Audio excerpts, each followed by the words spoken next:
mean, putting your ad in the right place at the right time seems to be the right message and what brands want to do. Yet we throw in all these data and third-party data, which we are doing. I mean, we've talked about ad nauseum how third-party cookies or third-party data, for the most part, is very, there's a lot of issues with it, right? I mean, I could be a teenage girl, like who knows, because my daughter has been using my phone, right? So it's very hard to get that data piece correct, but people want to hang their hat on it, and I think they feel comfort in the idea of clicking that audience button. I think it's really more of that blanket, that comfort blanket that I think needs to be pulled off, and people just really focus in on what's going to drive their business forward, whether it's geo-targeting, content targeting, utilizing tactics that might not be sexy, but it's effective. So that's really my take on it. Tyler Kelly is the kind of ad tech executive who doesn't just survive chaos, he builds scalable systems inside it. President of Basis Technologies, employee number 4, and somehow still answering Slack messages like it's 2015. While others are busy wrapping ChatGPT in tinsel and calling it innovation, Tyler's been quietly turning automation into actual infrastructure, not vaporware, not spin, real. So naturally we asked him, is Basis the Peloton of media or the damn operating system? Multi-billion-dollar complex federal court litigation. We do it day in, day out. And we've built a team dedicated to doing nothing but keeping you safe in the most dangerous litigation in the world. We're comfortable, or everybody else is horribly uncomfortable. And with the litigation piece, we bring the compliance piece, right? That's what I'm adding. That's what my entire team is adding. We've built TCPA World only for you folks to help you folks out. Hey, I'm Pesach Lattin, and this is the ADOTAT Show, where the BS stays in the press release and we get to the real story. Today's guest is Tyler Kelly, the president of Basis Technologies, a guy who helped build Basis from a startup scrappy to a $2 billion media force. He's been at AdTech longer than most platforms have existed, and he still believes automation isn't a dirty word. So Tyler, how are you really, not the LinkedIn answer, you're leading a 1,000-person machine through economic fog, marketing nihilism, and a tech stack so dense it might need its own carbon offset. Are you thriving, surviving, or just faking eye contact on Zoom? I would say surviving would definitely be the way to frame that. Definitely anxiety is always high with that many, people working for you and just driving the ship, and then the economic uncertainty just can drive anybody a little bit batty. So I think we're all in this moment of surviving, keeping one foot in front of the others, and hopefully leading by example. So you've been with the company since it was just 4 dudes and a dial-up modem. So what does a good day look like for you now, and how is it different from then? That's very different now. Now, I will say, for years I used to say, after Basis, what am I going to do? And I used to always say, I want to start my own company. And then I think back to those days when there was just a few of us, and you had to wear every hat. Days back then, it's, you're pulling reports, you're analyzing, you're sending things off to clients. You're also helping out in terms of our financials and how does this all look and where are we going. You're creating PR and marketing yourself. So you're wearing almost every hat in the company. Today, as president, I oversee all the revenue facing positions. So sales, services, customer support. And so now my day is really around putting out fires, leading by example, hopefully, and being present in market. But the good news is I have a lot of support. And I think back then you didn't have the support. To today, I do have that support to where there's a lot of people who can help me, whether that is pulling the financials and giving me that quick download to make me more effective and hopefully out in market more. Give me a moment where you realize the industry is a bit unhinged. There's lots of moments, even actually last week at Possible, there were just an explosion now of data companies and different supply partners and AI companies. And this explosion, I think, is really creating a lot of that unhinged. And it's very easy today, more than any time in history, to mask and put a UI on top of something else. And we're seeing that a lot within a lot of these AI companies that are, 2 or 3 people. They look like they're massive. They can build really cool looking tech, but it's sitting on other people's infrastructures. And so I think really trying to understand ecosystem, who owns what, and how to break through that clutter right now is at an all-time high. And to be honest, the Possible was probably the most unhinged I've ever seen it, to where there was just so many different ad tech partners that I got to a point where I couldn't even take any more meetings because it was hard for me to break through the clutter. I can't even imagine from a client perspective. So what percentage do you think were ChatGPT wrappers? On the AI front, I would say the majority were that. Really? They were just They're too, if you have 3 or 4 people, you're going to have to use other LLMs as your backbone. That's just the math on it. And so most are all wrappers and UI. And they've done really good things. The question is that a longevity business, or is that just where partners and companies like ourselves just work with those larger LLMs moving forward? Because it's here to stay. And I think as we embrace that, there's a lot we can do with it. And I think a lot of these smaller companies are showing us what they can do. The question is, can they last as their own standalone, or are they going to have to be absorbed into large organizations as they move forward? So when you look at If last touch attribution worked, your waiter would take full credit for your meal. We make sure the chef gets credit too. Incremental. So when you look at your team, what are they burned out from, and what do they still seem to be energized by? Yeah, I'd say burnout is just the everyday back and forth clients, workloads. And I think if you look at it from that perspective, there's still a lot of human elements. It is that back and forth. What are your POVs? Getting on and talking to clients. And, we treat most of our clients all the same, right? So if you're a small client, large client, we want to make sure that we're giving you the best raving fan service that we possibly can. So I think a lot of burnout comes from, and what I saw from our client list, and what we have been doing is some of the really small ones, how do we get rid of them? Because they take up almost as much time. And so we are always trying to optimize our client roster to make sure that we don't burn out our team and we don't have to hire a ton of long tail employees that would actually hurt our profitability. So I would say burnout comes from sometimes client overwork. And then I think from the R&D perspective, it's a lot just, how do we keep up with this market that continues to change and shift? If we stayed the same company as we started in 2005 or when I started in 2005, we'd be out of business a long time ago. And so always trying to stay ahead of that industry, how to pivot and making sure that we're owning our own technology, I think was what keeps them up at night. And, there's a lot of burnout around the entire company. Now, on the flip side, I would say that the team has never been more energized. I think they're more energized because, one, I think our brand perception has really bolstered in the last 2 years. We pivoted from really kind of being this large company no one ever knew about to really start doing events, being out in public more, and creating the Basis name. We did go through a name change in 2021 from Centro to Basis Technologies, and that's created a lot of that kind of pain and frustration, but it's also created, I think, a lot of optimism. Not only that, with where our technology is going, we've always stayed true to the fact that we want to try to automate not just the DSP portion of it, but the entire digital process. So that includes search and social. And there's a lot of things on our roadmap that get everybody excited. We just launched two-way search integration so we can push and pull directly from Google. So there's a lot of exciting things, and hopefully we're going to continue to differentiate us from just being a DSP to being a platform to run your media on top of. So be honest here, how much of your day is managing actual strategy versus being a human Advil for cross-functional pain? I would say probably, it depends on the week, but on the average, probably 50-50. There's definitely a lot of the internal, Advil, but I still pride myself on trying to get out and talk to clients. In those moments, I feel like it is more strategy, coming up with ideas. How can we help them? How do we help their business? And how do we help their sales? So you mentioned you made a big change into ad automation. Is this a real solution or just the Peloton of marketing that looks sleek, makes big promises, and mostly sits unused in the corner while humans still run everything? Yeah, I would argue that ours has been, battle tested since I think our first technology we launched within the automation space was 2006. So it was before there were even DSPs. So our first technology was called MMS, Media Management System, not the most creative name. But within that, we started creating the communication tools, the vendor directories, the things that really help pull all that together. Also creating that data repository to where we can actually pull data and reports across multiple sites in real time. And I think having that backbone and started so long and continue to pivot and change throughout the industry and how things have changed have created what is Basis today, which are those pipes, and it is that infrastructure. So when we talk about automation, without the foundation, it's just kind of vaporware.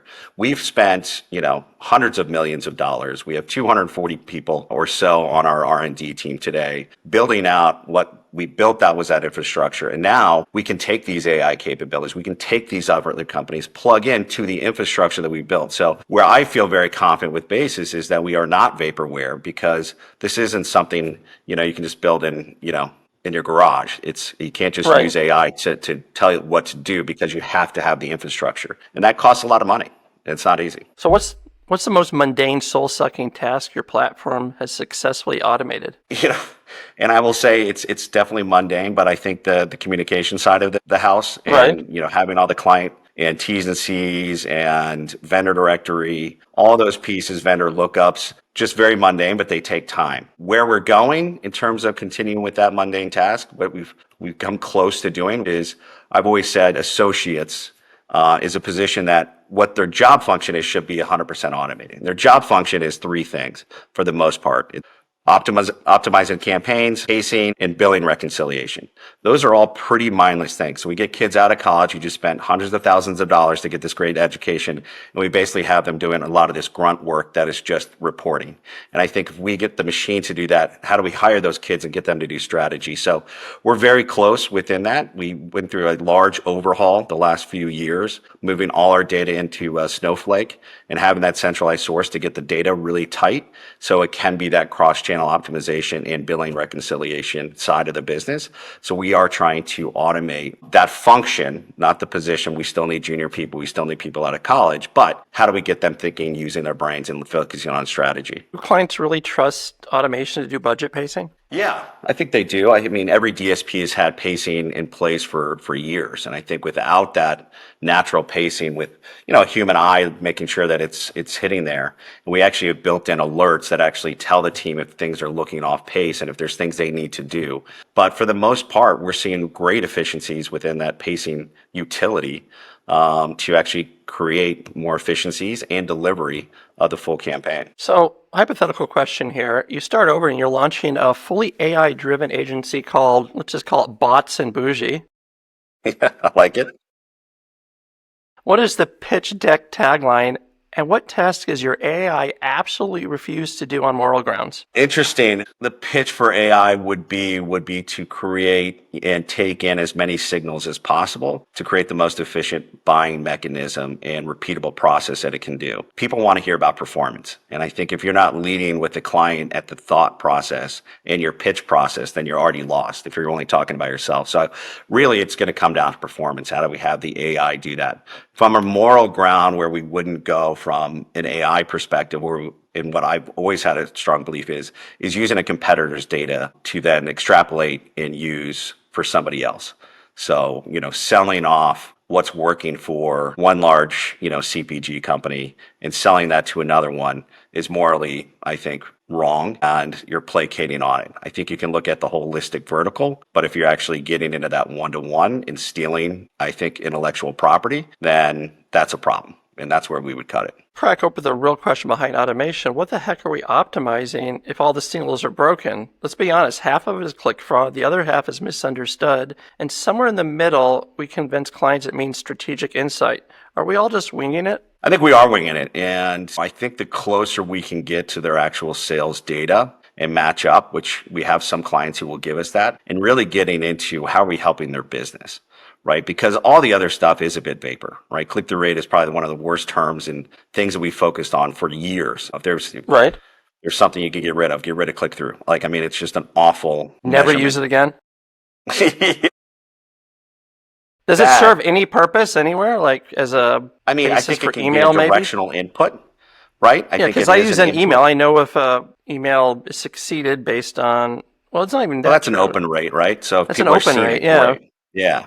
But even on that, within even an email, how often do you click through an email on that offer, right? Versus just seeing it, knowing it's there, and then maybe going directly to the website, right? And so I think it's just human nature and the way humans I've never clicked on a Netflix. Today. I get Netflix. That's true. I'd get Netflix emails all day. I've never clicked on it, but I do log in Netflix and go, I remember they're starting this new show that I need to review and look over because there's going to be all these ads on it for some new product that they.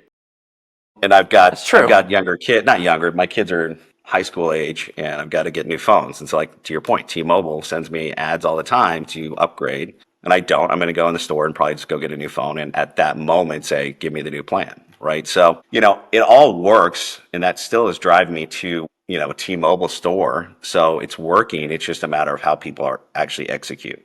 I think you could say the same thing even in new business, right? An area that we've somewhat pulled back from is this BDR and SDR type solution where, you get these young people that just spray and pray email, right, to say you need to be working with us. Well, now our inboxes are flooded with it. And so it's like, does that tactic work today?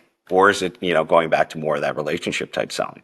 So we're seeing it across, using that as a tactical one from B2B, but even into the B2C world. That's why click-through rate is just, I think, such a bad thing. It's just not a human activity that we do now. So with CTV, retail media, and cookie depreciation, are we entering the golden age of proxies pretending to be truth? I think we've had that for a while, so I don't know if we're entering or if we're just continue to exist and calling it different things. Even going back to that click-through conversation, right? I think we are proxying a lot of this. I have been a big proponent even around just do content level targeting. I mean, putting your ad in the right place at the right time seems to be the right message and what brands want to do. Yet we throw in all these data and third-party data, which we are doing. I mean, we talked about ad nauseum how third-party cookies or third-party data, for the most part, is very, there's a lot of issues with it, right? I mean, I could be a teenage girl, like who knows, because my daughter has been using my phone, right? So it's very hard to get that data piece correct, but people want to hang their hat on it. And I think they feel comfort in the idea of clicking that audience button.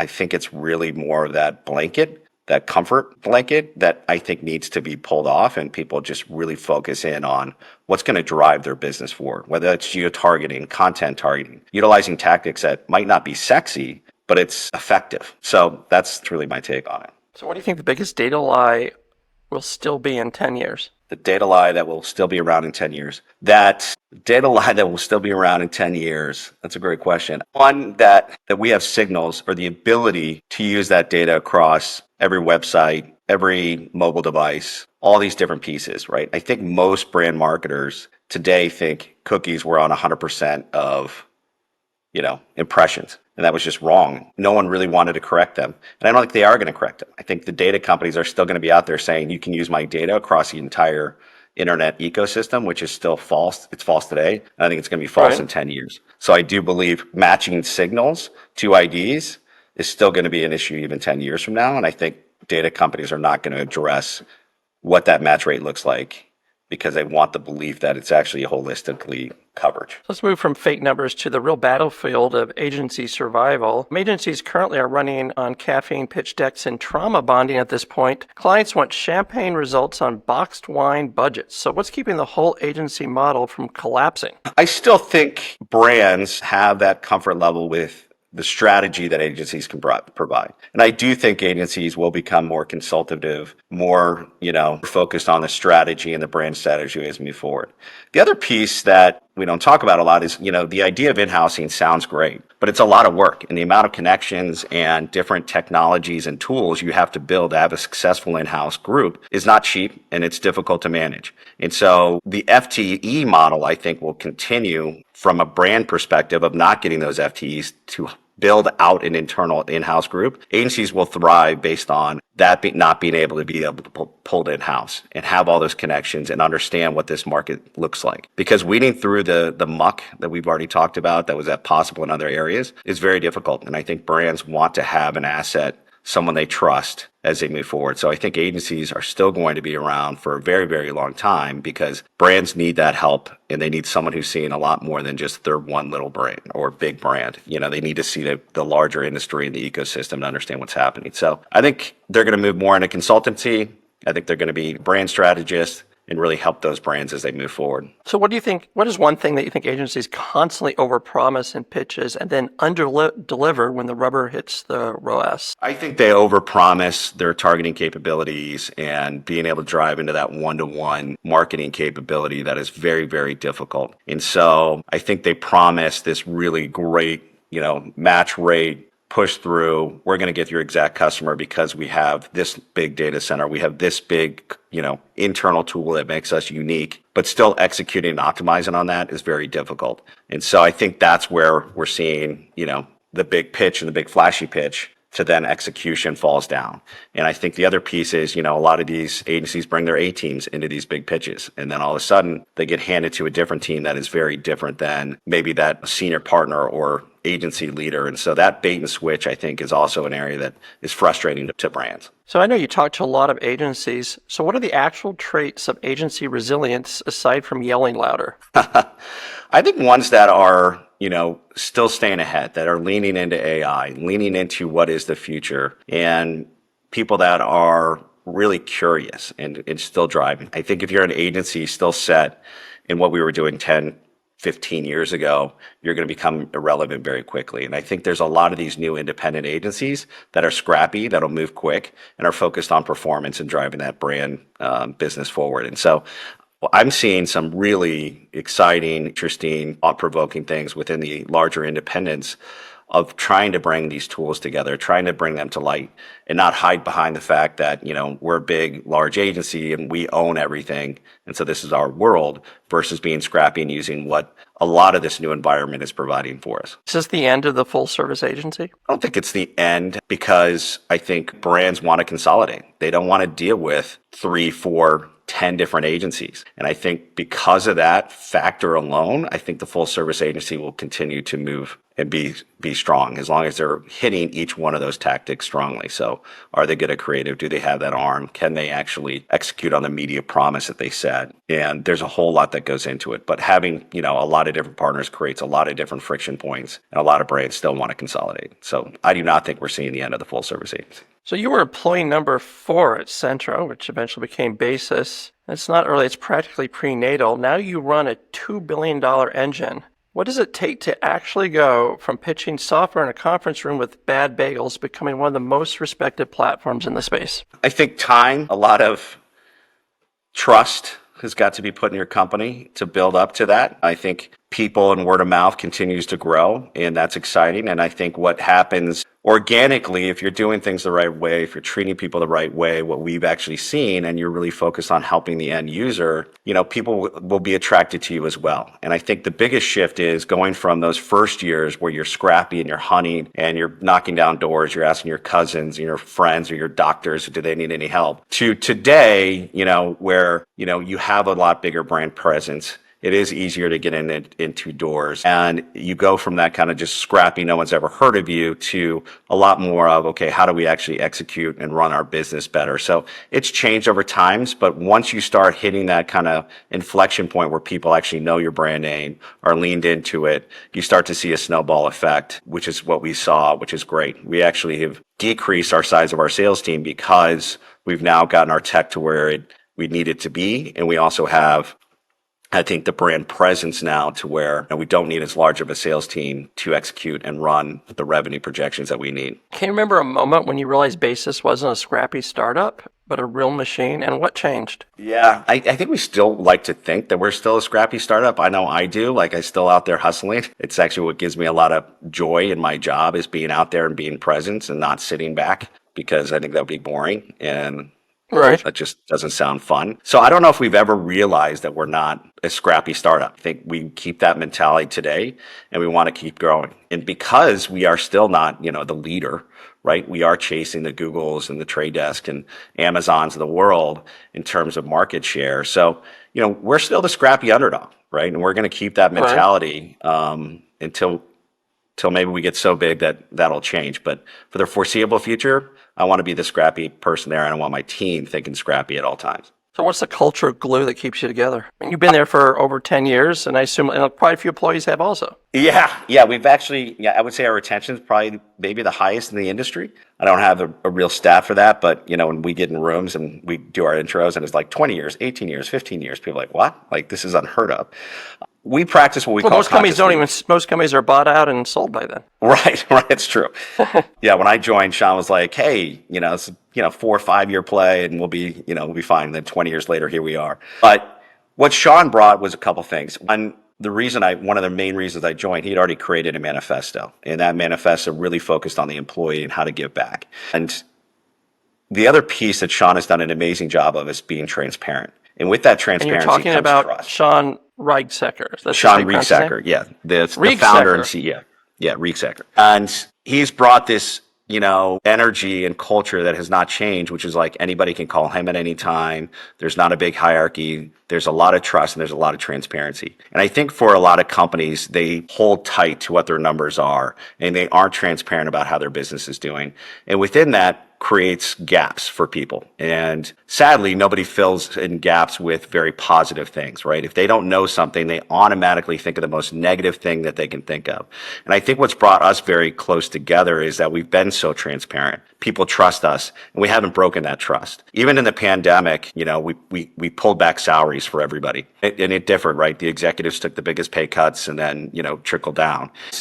I heard throughout that time, like, oh, this is just their way of, not paying us and blah, blah, blah. Well, we ended up having a great 2020. And so at the end of the year, we actually hit our numbers and we still paid everybody back the salary that we pulled back. Plus we gave them all bonuses on top of that. So we always want to come through. We want to make sure that we do what we say we're going to do, and trust, transparency, and communication, I think, are the three main tentpoles of why a lot of people have been here for a very long time. So what will Basis look like in 5 years, and what's the moonshot you secretly hope to get to take? The moonshot I would hope to take is, one, we get, search, social. Well, I would actually argue in 5 years, all media should be running through our platform. And all people media are starting and ending Everything. Their day. Yeah. Well, but no more trade we're the foundation. We're the right. Pipes. But we want the pipes in each one of the, whether that's even, traditional media, however that works, we want to be that piping. But we also want to be the most integrated company. So people can build on top of Basis and utilize those pipes. We want to be the infrastructure. We're that token to get you from point A to point B or to point A to Z. And so for me, the big moonshot would be get that really solid, get the foundation in place, have 20, 15, 5 years, hopefully 100 companies building on top of what Basis has built. And then also, big aspiration of ours is, fully global, right? We're Basis Global Technologies, yet we don't have servers yet in Asia. In 5 years, I'm hoping to have a fully global system with currency, time zones, all the things you would need to run it.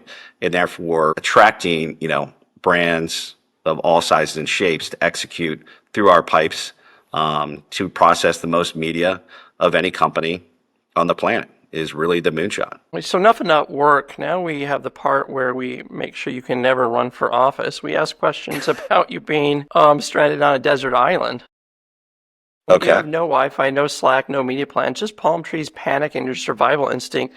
Who do you bring? What do you hoard? And how long before you start strategizing a product launch? I would say who I'd bring is my family, for sure. Right. I would like them to be there. Although my kids might hate me for saying that because no Wi-Fi could kill them on its own. No video games. But with that, I teams, would probably need someone who knows what they're doing. So like a Bear Grylls, like someone who's like a survivalist, it would be good to have on the island. So, if we could just take that little clan, hopefully stay alive long enough. And then what you'd hoard is hopefully, food or tools to get food. And so doing that, I think after we get settled in our nice little camp there on the island, that's when I start, probably strategizing a next product move or next company and how it is. Probably around the idea of how to get off a desert island. You think that your first instinct would be to build a shelter or start trying to optimize coconut inventory? I would go shelter first. I think I just need that overhang if it starts to rain on us. So you say you find a mysterious trunk of items from your AdTech career. What's in it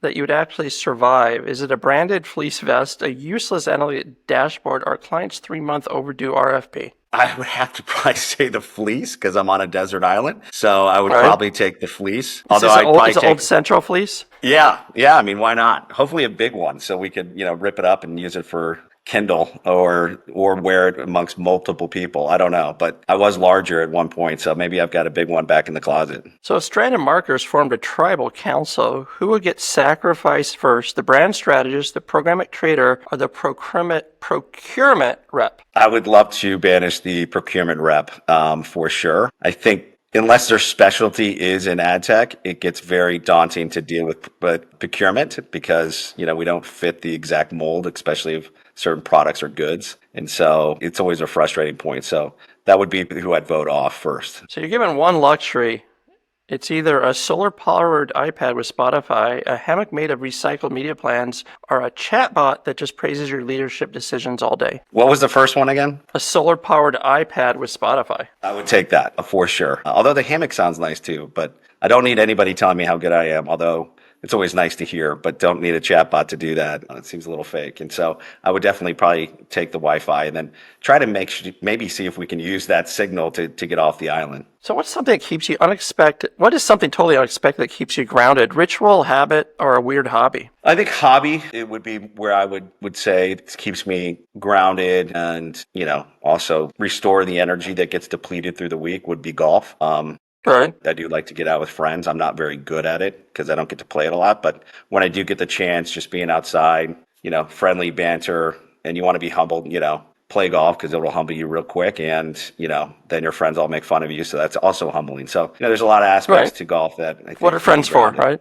Exactly. So who's someone to give you advice that still plays on repeat in your brain? And what did they say? Gosh, so many people. One I probably quote the most, though, is Charlie Thomas, who I was here for a little bit. And Charlie used to always say this phrase, speed comes from alignment. And that always plays into my head a lot, which is just, if we're not aligned, if we're not communicating, we're going to move slower as an organization. And we always want to move quicker. We want to scale. And that's always stuck with me. Part of your job gives you joy. The kind that doesn't show up on a performance review. Honestly, I get more joy from being with clients and, especially when you actually deliver a really strong end result and you can celebrate both of your success. When everyone's winning, that's where you get the joy. And being with people gives me energy. I know some people it can be difficult and actually suck energy. For me, I get a lot of energy being around people. And so I think being out with our clients, especially in good times, gives me a ton of joy. And what's the craziest idea you haven't pitched yet, but secretly want to? I've got a lot. I think there's still areas that can be, outside of AdTech. So this is going outside of there, but there's areas I think we still have not maximized. And when I say that is you look at the Airbnbs, you're maximizing your housing, right? You look at Uber and what they've done for transportation. Are there other aspects that we could be looking at? And so I'm not going to give you my idea because I don't want anybody to steal it before I try to run with it. But I have been noodling on ideas to create other channels utilizing aspects of what our mobile devices and technology will drive forward. So I know that's a vague answer, but I definitely have some thoughts. And before we go, if you could give your 25-year-old self one sentence of career advice, what would it be? Always be honest. Always be, trust is something that is easily lost, and don't mess with it, because I think if you can build trust and you can build that alignment around people, it is such a superpower. If people believe in you and know that what you say is what you're going to do or who you're going to be. And so, honesty, trust, and you can build a really strong career. Even in the hard times when you got to tell people the wrong answer and things that are going to hurt, it will still pay off dividends in the long run. And the hardest part of the show is where we force ad executives to dance. Okay.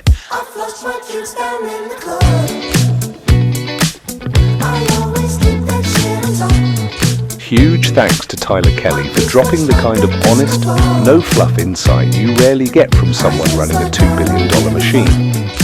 It's not every day you hear an AdTech exec admit half the industry is winging it and still manage to sound like the only adult in the room. Of course, none of this would be possible without our brilliant sponsors.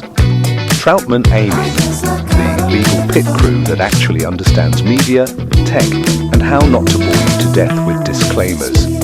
And Incremental.com, the retail media whisperers, who know attribution without hallucination and performance without performance theatre. This has been the ADOTAT Show, where we unplug the hype machine, ask the questions no one puts in pitch decks, and remind you, stay bold, stay curious, and know more than you did yesterday.